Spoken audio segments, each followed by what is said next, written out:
Hello, guys. Good morning.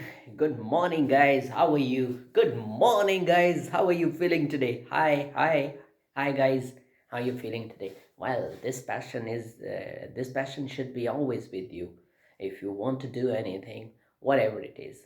मैंने बहुत सारे लोग देखे हैं थोड़ा दिन कुछ करते हैं उसके बाद they give up on, you know.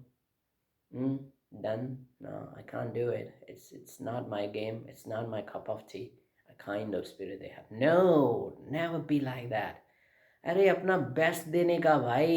और अगर फेलियर नहीं आए और कुछ मतलब सपोज करो कि आपको सबको अचानक ही सक्सेस मिल जाती तो सारे लोग सक्सेसफुल होते। You are getting my point. So you got to believe in this thing that कि सक्सेस सबके लिए नहीं होती है। Success is for very few people. You got that? So you gotta keep on doing things. You gotta keep on doing things. As I've been doing it for more than 25 years.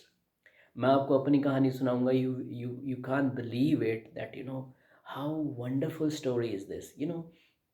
आजकल तो English सीखना बहुत आसान है. आप एक Google करोगे तो आपके पास थाउजेंड मतलब इन्फॉर्मेशन आ जाएंगी. You getting my point.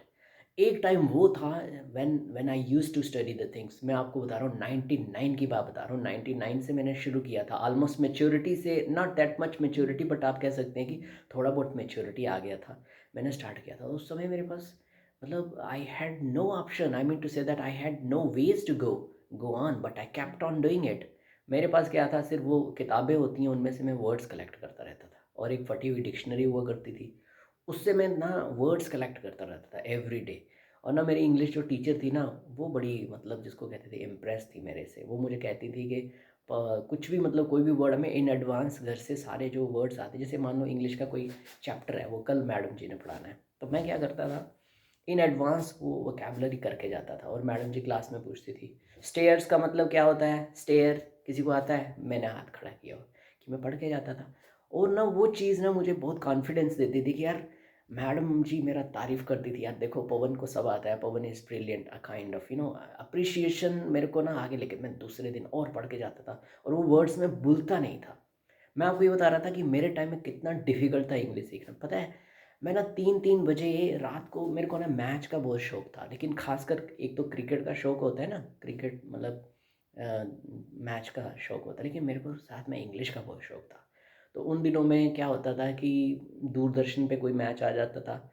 और एक पाकिस्तान हमारे यहाँ जम्मू कश्मीर में क्या होता है ना पीटीवी आ जाता था. हमारा जो एंटीना होता है ना हमारा जो टीवी था वो दूर पीटीवी पकड़ लेता था.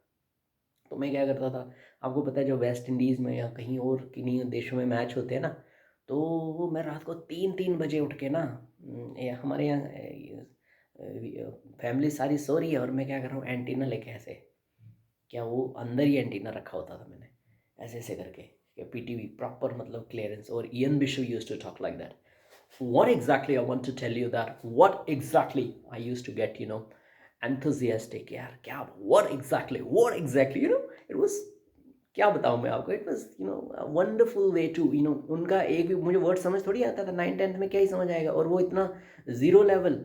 लेकिन उसमें भी वो जो थोड़ी बहुत चीज़ें जो मैं इमिटेट करता था ना वो मुझे बहुत मतलब एनर्जी देती थी कि that I am talking with my self.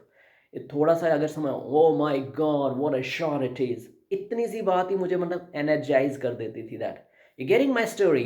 I will share every single thing with you. you'll get to know really intrigued to know that how he has done the things. मैं ये बता रहा था कि उस टाइम कितना difficult होता था वो चंद शब्दों को मतलब सुनने के लिए मैं रात को 2-3-3 बजे जागा हुआ एंटीना लेके ऐसे से इधर इधर जा रहा हूँ. समझ रहे हो. समझ रहे हो.